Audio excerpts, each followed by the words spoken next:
Hi guys, Artiar here. So for this video we're going through is the upcoming new Shaman as per Yi'an, and it's actually Shenong, right? The Shenong god is Yi'an, and we already know how the design looks like, and this is gonna be in game 3D model.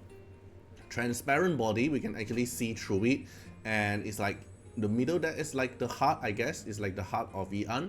And then the body itself is very half transparent. We can like see all the organs or stuff inside his body other than his face. So very unique design, I would say. Like you can see from the middle part, it's also everything here is transparent. I'm not sure how to judge in terms of like design wise. You can actually let me know. But he is the Changpu's father. Adopted father, if not mistaken, like Changpu adopted Yi'an adopted Changpu, if not mistaken, from the lore itself. You can, if you are interested in the lore, you can actually check it out. But yeah, this is the 3D model for him, and then this is the divinity art. 100% chance of granting Salve to all allies for 2 turns at the start of the combat. Alright, then this is the divinity art. Then this is the rival rune. It's going for ocean wave and HP set. It's a decent amount of speed, very high HP, so he can actually do a lot of heal and also damage sharing as well. Okay, so I did some testing about Yi'an already. Overall, I already know how the mechanic goes, but I'm not sure about the reso wise because I'm using the Yi'an is at R0. I'm not sure that, the other reso effect, but we can take a look. So S1 here. Attack one enemy, do some damage, and then transfer 1 debuff to the enemy. And then this one here is a typo. It should be 3 debuff, and then if you max kill it, it's transfer all debuff. So all this kind of debuff is only counting the red color one. So if you are gold, if you are gray, a silver rim debuff and golden rim debuff, you cannot transfer this. Okay, you can only transfer the usual debuff. For example, let's say like Zihe, this petrification, this is the red debuff, right? Petrification, so you can transfer this. But what kind of debuff you cannot be transferred? For example, like Maria, the hypothermia here is a silver rim one, or the casual umbras debuff, for example like Niles, the Ishro debuff here, or like the echo scar from Sig, they are the golden rim buff, golden rim debuff. Then this kind and the silver rim one is not able to transfer. So there's a few things. So the only debuff he mentioned in the Yi'an kit is only the basic debuff, which is the red color one. Okay, then for passive here, at the start of the combat, if the number of allied fighter is equal or greater than the number of allied defender. So basically, if you have more fighter, or then the rebloom effect will go for the highest attacker DPS. But if you have more defender, then the rebloom effect will go to the teammate who have the highest defense. For example, if you build in a Moriyama team or in a Niles team, if the Niles team, Niles is having the highest attack, then Niles will get the rebloom. If in the defender team, like for example like Wu Yu, for example, if Wu Yu have the highest defense, then it will go for Wu Yu. Or if you tune it nicely, probably make Nathaniel highest defense, then Nathaniel will get the rebloom effect. Okay, so this really depends on how many fighter or how many defender as per you have. Usually it will go to the fighter if you don't really put in defender as per. Okay, then Yi'an himself will get Solance. So what rebloom if at the start of the carrier's active turn, so it's either they take the turn or when getting attacked by an ability. So like poison take, echo scar, all these things here won't count because you have to get attacked by an ability or active turn. Then will get healed by 10% of their max HP. It is not based on Yi'an, it's based on them. So basically they are getting 10% of their max HP heal, and the effect will last even after the carrier die, and this effect can only remove when the caster dies. So only Yi'an dies, this rebloom effect will gone. Or else even you kill the target, let's say Niles die, and then you or Victor die, and you use like Phantom Sister, you use like Abigail or the other expert can revive, then the rebloom will still instantly on them. Okay, it will be always staying with them unless you kill Yi'an. Then Solance is on Yi'an. So every time the rebloom carrier receive a debuff, which is the one that you apply, for example is Niles, then if Niles get a debuff, then the debuff will immediately transfer to Yi'an. So Yi'an will be the debuff storage for you to store all the red color debuff. For example, petrification, freeze, stun, defend down, attack down, speed down, all these things will transfer to Yi'an, and it will overlap with the Yi'an debuff. Let's say Yi'an and Yi'an and Niles is going to get freeze at the same time, then the Niall's freeze will transfer into Yian, while Yian will still get his freeze. So Yian will get freeze, while Niall's doesn't get any debuff unless it's a silver rim debuff or a golden rim debuff that cannot be transferred. Okay, then at the start of an active turn, if Yian is actually getting stunned, then grants extra turn to the Rebloom carrier. So let's say Yian get the freeze debuff from your Niall's, then when Yian take his turn, since he's at freeze, he cannot take any turn, then this effect will grant the turn for your Rebloom target, which is Niall's. Then Niall's will get an additional turn, basically giving out the Yian turn for your highest DPS if Yian cannot take a turn. Alright, so it's a very good debuff storage effect, but only limited to the red debuff. So silver and gold will still remain on target. Then for the S3, it's an AoE healing 20% of their max HP, and then give you absorb, give you crit resist up, and also select to all ally for 2 turns. So giving you a very good HP absorb here, which is a very good effect, especially for Niall's or the other DPS, wherever you want to do damage, you heal yourself. And then you have crit resistance, so it's a very good thing, like basically like a baby Chuyao Spirit Aegis effect for all the allies, because you won't get crit that easily now. And then your target also getting healing received by 50%. This healing received by 50% is a very good counter against the other Esper who want to limit your HP, for example like Niall's, because Niall's debuff can only get removed by getting heal, right? If you have Selef here, you might actually get more heal, then you can actually counter that, something like that. But I think the main point for the S3 is actually increase all ally AP by 50% of the caster current HP percentage. So what this means is it can be used in PvP and PvP, PvE and PvP, because this is basically an AoE heal with AoE buff with AoE AP push, and this AoE AP push is based on Yian. So if Yian HP percentage is not max HP, right, is your current HP percentage. If it is 100%, then this skill is a 50% AP push. And usually it will be max HP in PvE, right? Because PvE doesn't have max HP reduction. Only in PvP probably it will go lower based on the max HP reduction. But in PvE, you're kind of always in 100%. You won't get damage at all. Probably you can heal back up with the 20% here. That is kind of like a consistent 50% AP push. This is massive. Even Una's doesn't have 50%. Una's is like, if we don't talk about the Una's S1, Una's S3 is like, how many percent? 30%. And we already consider 30% AP push is a lot.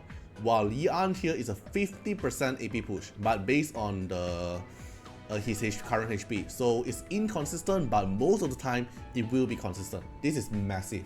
And then there's a passive effect. Reduce damage taken by all allies by 50%, and when healed, ally increase their attack, defense stat by 5% and speed by 5 up to 10 times. This effect here is basically R6 Sakura built into Yian, and also with reduced damage taken by all ally 50%. Because if we take a look at Sakura, why Sakura is so good, and one of the reasons why we make Sakura until R6 is because of the stats boost, right? Attack and defense by 5% and speed by 5 up to 10 times. Exactly same thing. Okay, even though it can stack with Sakura, so which means if you build Sakura and Yian together, it gets even more stats, more attack stats, more defense, and more speed. But let's say in PvE's wise, basically every content that Sakura is using at the moment in PvE, Yian have the potential to replace Sakura. But Sakura giving you attack up buff, so, and also defense up buff, so it's more aggressive compared to Yian, because Yian doesn't get that kind of buff. Yian is giving you absorb, crit resist. It's more like survival stuff, while Sakura can provide this. So overall, Sakura aggressiveness looks better than Yian, but Yian built-in have R6 Sakura effect, and Sakura here have additional ally damage plus 12%. So overall, Sakura is still better than Yian if Sakura is R6 and Yian is R0. Okay. Then another thing is the damage taken reduction. So Sakura have a passive that reduce the ally damage taken by 25%, right? While Yian one is 50%. And this 50% can further enhance until 100%. Okay, then that's the part where most players are actually curious, like, oh, does that mean damage mitigation increase to 100% means I get 0 damage at all? So I did test this. The answer is no. Because if you recall back, in Dislyte game, damage mitigation have a cap, have a limit of it, and they actually changed the formula as well. So let me show you here. So they did change the formula for the damage mitigation at patch 3.4.29. At the other updates here, damage mitigation have no cap, but after being calculated together with damage taken increase, the final effective damage mitigation effect cannot excel than 50%. So basically there's still a cap. The cap is 50%, but you can go overload of the damage mitigation.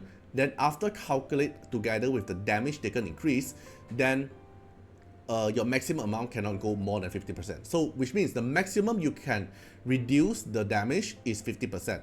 But then if that's the case, then you will be wondering, why are you able to get damage mitigation 100%? So you can actually overload your damage mitigation to counter the enemy damage taken increase. So let me show you a basic concept. Alright, so I have a notepad here. So let's say you have a base of 100% damage mitigation. Right, so in normal situation, you are able to reduce 50% of damage taken. Reduce, okay? Because this is the maximum you are able to go for. But if enemy have damage taken increase, so you have 100% damage mitigation, and then you minus the, if not mistaken, the calculation should be like this, 100% damage mitigation, you reduce the enemy, let's say you are going to get 20% damage taken increase. So you should get 20% more damage, but because you have 100 damage mitigation, you minus already, then you are left 80% damage mitigation. Then because the maximum you are able to get is reduce 50% damage taken, so in the end your damage you're gonna get is reduced 50% damage taken, which is still max. Okay, let me push it a bit here. Something like this. Alright. Okay, so you can see that because you have overload of damage mitigation, if enemy can increase the damage taken by 20%, then you have 100%, you minus the 20%, then in the end you are reducing 80% damage mitigation, but the maximum cap is 50%, so you reduce 50% of the damage taken increase. Or another case is you have 100% of damage mitigation, and then if enemy Zihe manage to stack up to 5 stack, because if you look at Zihe's skill, right, one of the reasons why Zihe is so strong is because of her S3 that can keep making the enemy damage taken by 50% up to 10% up to 50%. So let's say you manage to stack it up to max, so 50% damage taken increase by Zihe means you're left 50% damage mitigation, means you still reduce 50% damage taken, which is still the max amount. Okay, so the overload of damage mitigation is very good to counter against damage taken increase effect. Okay, so you most of the time you are still able to get damage taken reduced by 50%.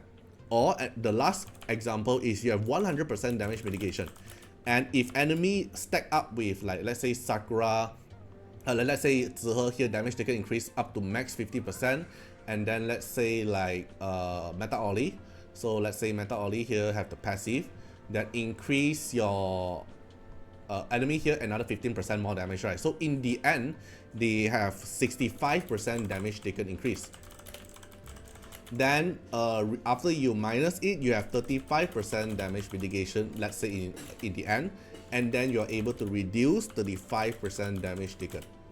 Okay, so this is the, if not mistaken, this is the calculation should be doing something like this based on the newest formula. So overload damage mitigation doesn't mean that you reduce 100% of the damage, because the maximum is 50%.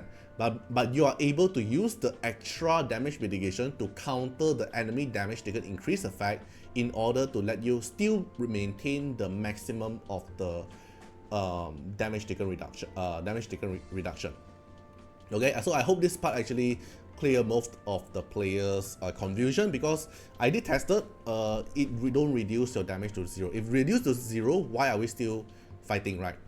Okay, so this is the part if you maximum skill it up. It's a very good counter against most of the other Esper that actually directly increase your team damage taken increase, like Zihe, like Meta Alexa, like Meta Ollie, all these things. There's a lot of Esper that can actually increase your damage mitigation currently. But there's one Esper value go even higher now because Moriyama. Moriyama S3, I don't know how the calculation goes, but Moriyama is the only Esper, if not mistaken, that ignores damage mitigation. So no matter how many damage mitigation you have, Moriyama will just ignore it as long as Moriyama attack is higher than you. Okay, so I think the only Esper that don't get affected is actually Moriyama in this game. I'm not sure, you can let me know as well, but from what I remember, it's actually just Moriyama. So from this part, we can actually know that Ian is not don't really do a lot of damage or whatever, but he help you store a lot of debuff from your rebloom target, so which is your best DPS target. He can help you store all the debuff, including the control debuff, help you heal your team, help you provide crit resist up, so your team is a lot more tankier, more healing received, and then more damage mitigation, give you more stats as well. And then S1 can transfer the debuff, so you don't rely on you don't really think of Ian is a carry Esper, because Ian is just helping your carry Esper, giving a lot of survivability to the team. Okay, then for Rezo 1 is where he become very OP and also very overpowered in my opinion. So I already mentioned Ian looks very good for PVE as well, right? Because of the AP push is kind of like 50%. And even though the other effect here doesn't give you a lot of stuff, but R1 instantly make him very good in PvE because increase all allies final damage by 50% of their current HP percentage. So in PvE situation, if you can always maintain your Esper HP always at 100%, then their final damage is always increased by 50%. This is mega broken in PvE because this is final damage. It's not even just damage, it's final damage. Whatever you do in the end, increased by another 50%. This is where Ian became super broken or super power in PvE content. Directly able to replace a lot of the other supporter Esper we have in the game. For example, one of the most common one we're using is like Zihe, right? Then we slowly stack up the damage taken increase to the boss. Then you can directly just replace with Ian, and Ian can give you, if you have R1, directly increase your final damage deal by 50%, and also providing 50% AP push, but providing healing, and also give you additional stats because attack and defense can go up to 50% and give you 50 speed. So it's just directly able to replace Zihe and Sakura at the same time. So if your team usually rely on Sakura and Zihe at the same team, Ian can just directly replace both of their slot. Okay, but you still need other buffer because Sakura gives you attack up and defense up buff, while Ian doesn't. Then R2 effect, Rebloom effect now also have a new effect. So when gaining debuff that cannot be transferred, their duration is reduced by 1 turn. So it's directly countering against Silver Rim debuff, which is like hypothermia, this kind of debuff. Is Silver Rim you cannot transfer, then reduced by 1 turn. But what I'm not sure, because I cannot test the R2 effect, which is does Golden Realm debuff can also get reduced duration. This is the part I'm not sure. But Silver Realm debuff should be reduced by 1 turn, but I'm not sure Golden Realm. This has to be tested. But R2 here is very PvP oriented because PvE doesn't matter for this part. But R2 does matter a lot in PvP. Then R4, new effect for the Solans. When the Rebloom carrier is about to receive a fatal damage, which means if your Rebloom target is let's say your Rebloom target is Moriyama. Moriyama is going to die. You consume 50% of Ian max HP instantly and then restore 100% of Moriyama max HP. Basically giving your Moriyama instantly a free revive and give Moriyama extra turn and also Ian extra turn. So if Moriyama get an extra turn, Moriyama can slash another S3, and Ian get extra turn can give everyone another AoE heal 20%, give everyone another buff of absorb, crit resist and select, and also AP push everyone because when essentially there's a AP push, right? So another AP push effect for everyone. So this matters for PvP. Okay, then also reset their ability cooldown for Ian and Moriyama. So both of them will have their S3 ready. unless their S3 cannot be reset. But this effect can only trigger once per battle, so it's not going to be that broken, but it's still very powerful. Because you finally managed to kill Murayama, then Yian just sacrificed 50% of his HP. Murayama prevent himself from dying. Both of them get an extra turn, both of them get their CD reset, so they can spam their S3 again. It's a very powerful R4 effect for PvP. If you're a PvE player, this doesn't matter for you. But for PvE and PvP player, if you somehow manage to get Yian to R6, this is broken. The max number of attribute increase when receiving healing has raised to 20 stack. What is this?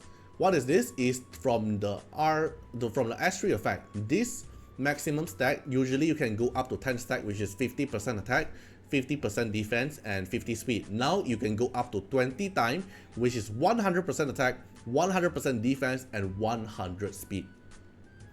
Okay, so having a R6 Yian or having a R1 Yian is a mega boost for PvE content. Then for PvP content, R6 here benefit for both content, PvE and PvP. R4 and R2 benefits for PvP, and then R1 here benefit for both content, but mainly for PvE as well. So I would say Yian is a real power creep or a real powerful Shimmer Esper that can replace some of the meta Esper currently in the game. Okay, it's a very solid kit, having a lot of buff, having a lot of mechanic. No matter in PvE or PvP, he can both benefit for both content. Okay, the only sad part is the buff he providing is absorb, crit resist up, and select. It's not like attack up buff, speed up buff, crit damage up buff, all these aggressive buffs. So in PvE, if you are using Yian in the team, somehow you still want some other Esper that can provide aggressive buff, for example Sakura. So somehow you can actually stack it. So you have the buff from Yian and you have the buff from Sakura. So double buff, so double pump. It's a very, very strong support Esper in my opinion. Okay, then I will show you some mechanic here. Alright, I'll just show you a very fast interaction. So let's say you have these two Esper here, and then you have Yian. Yian have a damage mitigation by 100%, and now we can take a look how the damage goes. It's not going to be 0 because, like I mentioned, damage mitigation have a cap, which is 50%. So we can take a look here how the damage looks like. Okay, apply the stack, and then now let's say I S1, just do something else. Okay, you damage me, he damaged to Yian. Okay, don't care. Okay, damage on me. So it's 2833 from the purple guard, right? So now if I remove Yian, the damage is somewhere going to be around 5,000 to 6,000 or 7,000, somewhere there. So same thing, I just randomly attack, then he hit me, then the other guard hit me now. See, somewhere 6,000. So the damage mitigation cap is 50%, like I mentioned. It's not going to be 0. Okay, then that's the most easy interaction, and the rest of the interaction, let me show you, is the buff transfer, the debuff transfer. So how I do the testing, I went to Chaos Realm, I went to Rubin Vase, and I go to Mirror Image. So what I did was I giving them in the same team comp, and you will see in this team comp here, my Sig will not get any red debuff other than the Golden Realm debuff of Echo Scar, and the Hypothermia and Molten Hot will remain on my Sig. Okay, so they will do their stuff, it's totally fine.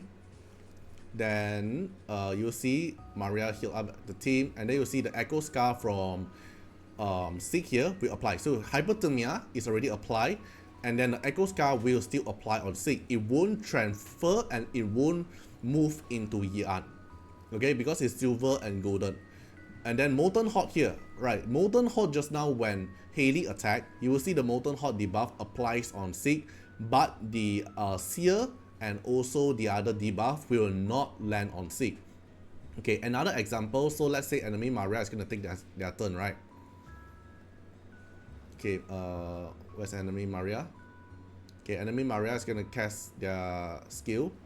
AoE damage, okay, resisted, never mind. So let me fast forward this part. Alright, so now if they hit me, I'm going to trigger the Hypothermia, then the freeze will not apply on Sig, it will transfer to my Yian. Look at it, the freeze just now, it was triggered on Sig, but it transferred to Yian, so now Yian is the one getting freeze. Okay, so all the normal debuff will all move to Yan. Okay, let's attack my freeze trigger on Sig, it transfer to Yan. So the Yan here will just get all the freeze. So Yan, my Sig here will always maintain a very healthy condition other than Golden Realm debuff and also Silver Realm debuff. Look at it, the freeze just transfer to it. So this is how the transfer works. Right, so basically that's it for Yan. The rest here is just about like the numbers of getting the stats boost, all this thing. The next thing I want to test is actually Yan R2, but currently in test server doesn't have it. But yeah, basically that's it. I hope you guys actually understand how Yan kit works now. But if you have any question or if you have any comment, you can feel free to comment down and let me know. And see you guys in the next one. Bye bye.